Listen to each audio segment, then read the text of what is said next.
一言，我会尽在调查结果，我负我的责任。尽在调查结果，这是推脱嘛？不是。所以你可以回答我，你的惩处名单什么时候出来？你柯市长，你要不要下交税金？吴局长要不要负全责？谁该负责？谁该下台啦？柯市长。所以我们的惩处名单会在礼拜四提出来。对啊，柯市长，你已经开始推脱了嘛？你不必再争取连任了。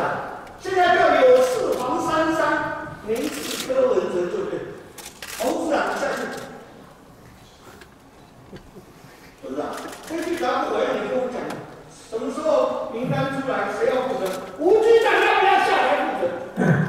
就这样啊，我们还是要建立一个制度，就是说，我是非常反对双赢运动，所以这种大的事情出现嘛，说第二天可以提出惩处名单，但是不好的运动，我觉得还是要一个正方完整调查，该负什么责任才决定，这是一个比较文明的政府应该做的事。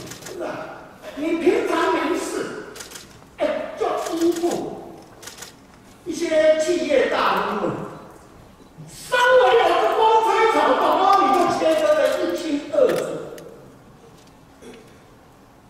而且不但切割，还推给蔡总统，不是啊？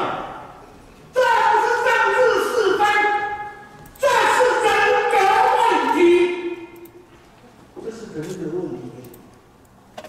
去年你否认，你说你不认识蔡衍明先生，跟他不熟，没跟他见过面，你还推给蔡总统，你说是蔡总统跟他熟，跟他常见面。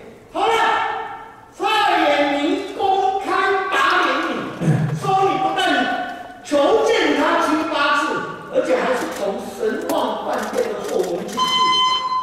所以啊，这个议员你讲话，我有说我不认识他吗？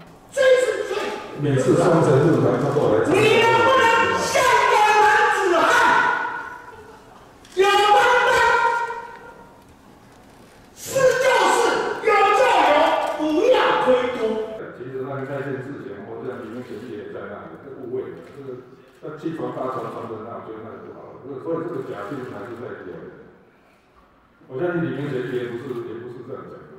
台北市难保哪一天如果千疮百孔了，那柯市长你也不再需要台北市民的支持了嘛？